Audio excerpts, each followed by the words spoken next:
Wa in asabathu dharra sabar. Ketika diuji, ada kena mudarat, ada kena musibah, ada hal-hal yang tidak diinginkan, dia selalu sabar. Dan dua hal ini, kata Rasulullah, tidak bisa dimiliki selain orang beriman. Khususnya di antara sifat imannya adalah iman kepada rukun yang keenam. Al-imanu bil qada'i wal qadar. Iman terhadap takdir dan qada. Kalau kita betul-betul percaya dan yakin semua atas izin Allah, termasuk nikmat, dia akan membuat kita terlalu senang. Kadang-kadang terlalu senang membuat kita sombong. Tapi kalau orang mukmin dia tahu, bukan karena kelebihan saya, bukan karena anak buah saya yang banyak, bukan karena ahli dan staf-staf saya, ada ahli ekonomi, ada ahli apa, mereka karena kelebihan mereka, ada yang tamatan Amerika, ada yang tamatan Inggris. Karena adanya mereka ini, saya bisa menjadi orang yang hebat. Dia lupa, ini semua Allah takdirkan dan menghantarkan makhluk-makhluk ini menjadi mereka membantu dia supaya menjadi orang kaya, menjadi orang penduduk tinggi, atau menjadi orang pejabat, atau menjadi orang sesuatu. Ini semua kalau kita percaya takdir dan qada, pasti kita bersyukur karena Allah takdirkan kebahagiaan ini bukan karena kelebihan saya, bukan karena Allah terlalu cinta sama saya, tapi Allah Subhanahu wa taala memberikan itu karena ada hikmah di belakangnya. Sebaliknya, ketika ada seorang yang diuji dengan musibah, jangan anda merasa Allah benci sama saya, Allah tidak senang sama saya, mengapa saya diuji seperti ini? Sebenarnya jamaah sekalian, kalau kita sudah mulai berkata, mengapa Allah seperti ini bersama saya, tolong periksa imannya. Periksa imannya, karena tidak pantas kita berkata, mengapa Allah Subhanahu wa taala buat saya seperti ini. Yang aku heran ketika manusia senang, sudah dapat lancar usaha, dia tidak pernah berkata, mengapa Allah jadikan saya kaya. Tapi pasti lagi pusing, stres, mengapa Allah jadikan saya stres. Heran kunjung manusia, aneh kan manusia. Ketika senang-senang lupa sama Allah. Ketika susah-susah, mengapa Allah sama saya seperti ini? La yus'alu amma yaf'alu wa hum yus'alun. Tidak boleh bertanya kenapa Allah seperti ini, tapi yang kita harus menyiapkan berjawabannya di hadapan Allah di dunia maupun di akhirat. Sebagaimana bersabda Rasulullah sallallahu alaihi wasallam di hadis yang diriwayatkan Imam Bukhari, يبتلى المؤمن بحسب إيمانه فإن كان في دينه شدة شد عليه وإن كان في دينه رخاوة خفف عنه ولا يزال البلاء بالمؤمن حتى يمشي على الأرض وليس عليه خطيئة.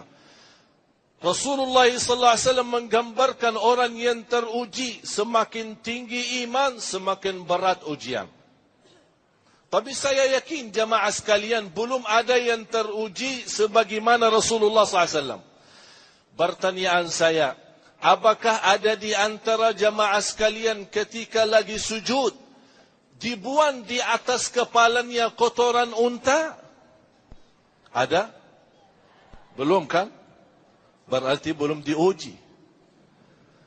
Karena Rasulullah saja yang namanya Rasul mampu mengangkat tangan berdoa untuk menghancurkan musuhnya, tapi bersabar. Sujud di hadapan Ka'bah, datang musuhnya membuang kotoran sampah di atas kepalanya Rasulullah SAW. Begitu luar biasa yang diajarkan oleh Nabi kita Nabi Muhammad SAW supaya menjadi umat yang sabar. Dan sabar, sering saya menerima pertanyaan, iman ada batas? Tidak ada batas sabar. Kalau saya berkata sabar, terus kalau selain sabar, bersabarlah. Itu selain sabar. Ya ayyuhalladzina amanu isbiru wasabiru warabitu wattaqullah واتقوا الله لعلكم تفلحون من الخوف والجوع ونقص من الأموال والأنفس والثمرات وبشر الصابرين الذين إذا أصابتهم مصيبة قالوا إنا لله وإنا إليه راجعون أولئك عليهم صلوات من ربهم ورحمة وأولئك هم المهتدون.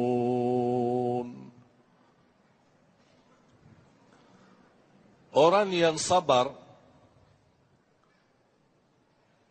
Allah subhanahu wa ta'ala akan salatkan. Disalawatkan oleh Allah. Ketika kita bersalawat kepada Nabi Muhammad sekali, Allah balas 10 kali. Ternyata ada amalan bukan hanya salawat kepada Nabi Muhammad sallallahu alaihi wasallam, tapi ada amalan yang bisa membawa kita mendapatkan salawat Allah untuk kita. Dan penafsiran ulama, salawat Allah adalah anugerah, kemuliaan, rahmat, kasih sayang, ampunan, banyak di dalam kata salawat. Di antara yang mendapatkan dibalas oleh Allah salawat selain salawat kepada Nabi Muhammad adalah bagi orang yang sabar.